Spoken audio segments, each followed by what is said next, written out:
In the previous chapter, we looked at the broad classification of living organisms under the system proposed by Whittaker in 1969, wherein he suggested the 5-kingdom classification viz.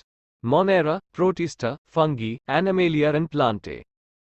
In this chapter, we will deal in detail with further classification within kingdom Plantae, popularly known as the plant kingdom. We must stress here that our understanding of the plant kingdom has changed over time.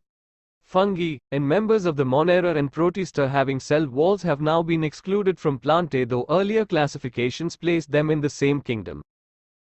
So, the cyanobacteria that are also referred to as blue-green algae are not algae anymore. In this chapter, we will describe algae, bryophytes, pteridophytes, gymnosperms and angiosperms under Plantae. Let us also look at classification within angiosperms to understand some of the concerns that influenced the classification systems. The earliest systems of classification used only gross superficial morphological characters such as habit, color, number and shape of leaves, etc. They were based mainly on vegetative characters or on the androecium structure system given by Linnaeus.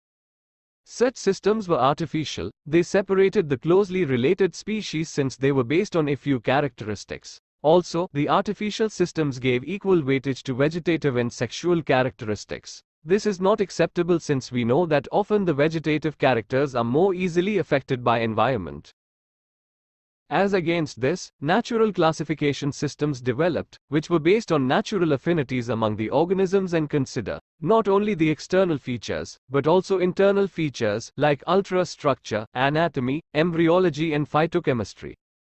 Such a classification for flowering plants was given by George Bentham and Joseph Dalton Hooker.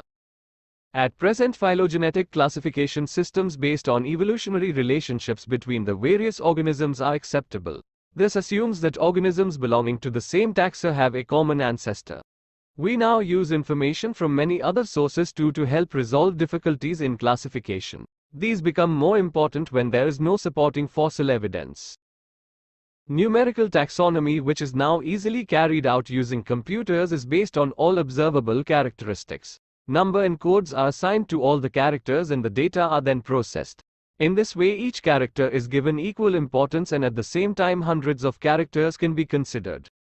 Cytotaxonomy, that is based on cytological information like chromosome number, structure, behavior and chemotaxonomy that uses the chemical constituents of the plant to resolve confusions, are also used by taxonomists these days.